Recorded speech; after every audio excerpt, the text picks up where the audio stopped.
Welcome to some new r/malicious compliance stories, where people comply to the letter but not the spirit of a request. I hope you had a great day. Thanks for all the likes and comments on the last video.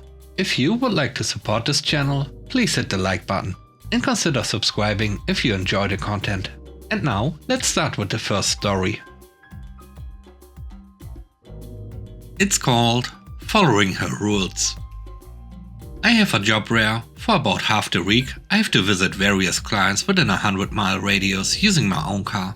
The company pays mileage as long as you fill in a form saying where you went and how many miles you drove. I do this all the time, and I like to think I'm sensible with it, so I try to minimize the distance driven.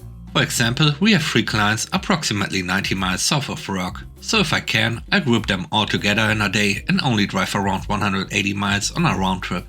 I also live about 40 miles away from work and have clients near my house. So some days I won't go into the office, I go see all the clients and only drive about 10 miles in a day and claim for 10 miles. One day I travel to a big client that is 60 miles away from home. I travel straight there, spend the whole day there and travel straight home, as there's no need for us to go into the office every day as long as we are working. I did 120 miles and claimed as such. I put in my form a month later along with a few dozen other trips, thinking nothing of it. Then I get a call from Compliance Carol that went something like this. 2 weeks ago you visited our big client and claimed 120 miles.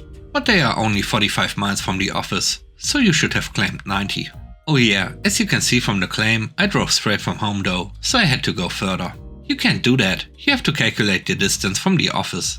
I was having a slow morning and said, okay, so I just take the shorter of the 2 journeys? No, all mileage has to be calculated from the office. It doesn't matter how far it is. She was instantly annoyed at my slowness and got quite patronizing. You calculate the distance from the office to the client and back again. No exceptions. That's the policy. Okay, got it. So I do that even if the actual journey is shorter? I claim for more miles than I actually did? She sighs. Calculate all mileage from the office to the client and back. That's the policy. I don't want to have to check each journey. Just do it the way you've been told. Okay? Thanks. Can you put that in an email to me so I don't forget? Please? She does, and it mirrors our conversation. Tone and all. Plus, she CC'd in my manager and very frankly tells them to check my claims aren't wrong anymore. As the email clearly stated that mileage has to be from the office to the client and back, regardless of the actual journey, it means a few things. All those clients who live near my house? Yep, I claim an 80-mile round trip for each of them. I see 3 in a day and only do 10 miles? Yep, I claim 240 miles. I see 3 clients 90 miles away. I don't group them. I claim 180 miles for each. I see a client on my way home from work. Normally I'd only calculate the extra distance since I've got to drive home anyway. Nope, I can end up claiming 60 miles for a few 100-meter diversion. The result? Where my normal mileage claim is around 200 to 300 pounds a month, it now shoots up to 700. I did this tongue-in-cheek and walked the form over to my manager.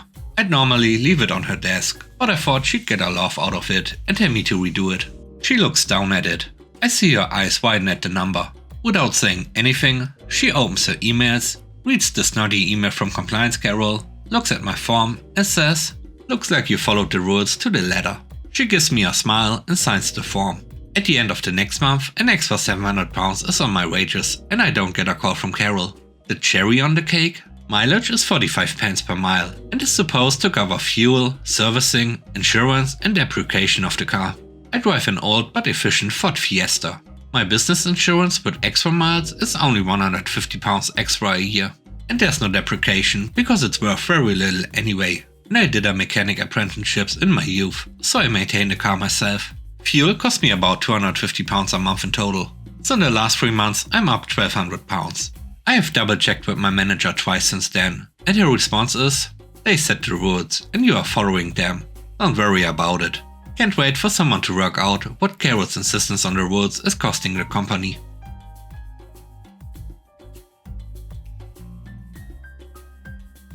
The next story is called Okay, Mr. VP. A few years back, I was working abroad for my company on a project and was away in California for 2 weeks, which turned into an unplanned 5 weeks due to various IT problems. This was 6,000 miles away from my lovely family and I was missing them. It was tough, but I was the senior project lead in my company and there was nobody else with my skills to fill in. I had a milestone birthday present, which was driving a supercar around a circuit for a day. This was a big birthday present from my wife and worth around £800 at the time. This event needed to be booked way in advance and the voucher was valid for 52 weeks. Due to circumstances, I booked in week 50 or 53.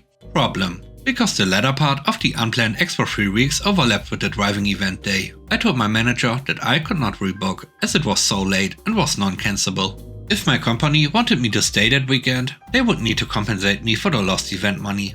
My direct manager was fine with this, given how much I was sacrificing, but the VP of IT point blank refused, saying it was unethical to refund a present to me and I should just attend it. He was mean and tried to wheedle out of any expense as he 100% thought I would not go back to the UK for such a short turnaround. But okay then, Mr. VP, I will. The cost of a flight back to the UK at short notice, returning the next day, was £3,700 plus £300 in taxi fees to get me to and from home per company policy. So just under £4,000 in company expenses instead of paying me £800.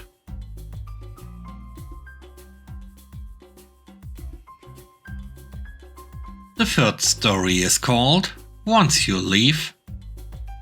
This happened in the 1970s. I was earning about £15 per week, a reasonable amount back then, and had been saving for an electrical item, about £9 I needed for home. I went to my local store and took the item to the till. The girl on the till rang it up and I handed her a £10 note. She gave me my change and I started to leave. As I walked through the door, I realized I had the wrong amount of money in my hand. Now, there's a rule that once you've left a shop, mistakes cannot be rectified. I walked outside, saying hello to a supervisor that stood near the door as I left. Once outside, I looked at my money, knowing that the supervisor could see me. I turned and walked in to the supervisor and told her I'd been given the wrong change, without being specific. Once you left the store, I'm afraid there's nothing we can do about it, she said. I said, I know, but you saw me leave and return within seconds. She reiterated, once you leave, we cannot do anything. I am sorry. I looked at her and said, well, if that's your decision. Oh, by the way, till X will be £10 down at the end of the day. She gave me my change and gave me my £10 note back. Thank you for the free item.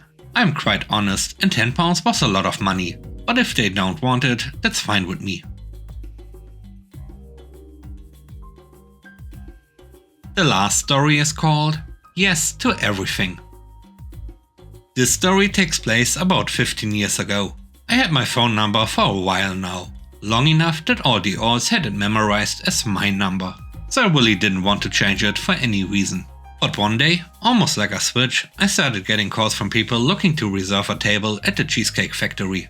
Way too many to be a practical joke by my friends, something else had to be going on. It turned out that the new location of the Cheesecake Factory was assigned the number 555-555-1223. The problem was, that was my number. It was maddening. I went from one wrong number a month to 10 to 20 misdials a day. Even worse, about half of them would hang up, hit redial and boomerang right back to me. And now they were mad at me because reasons? Finally, one day I snapped. Instead of politely telling people that I was not the Cheesecake Factory, I said yes to everything. Jane, table for 5 at 8? Yes, ma'am. You want to know what the wait time is? Well, sir, the dining room is empty right now. You need a table for 10 in 10 minutes and you know the owner? Well, yes, sir, we can accommodate you. The location is still open, but they changed their phone number not too long after that.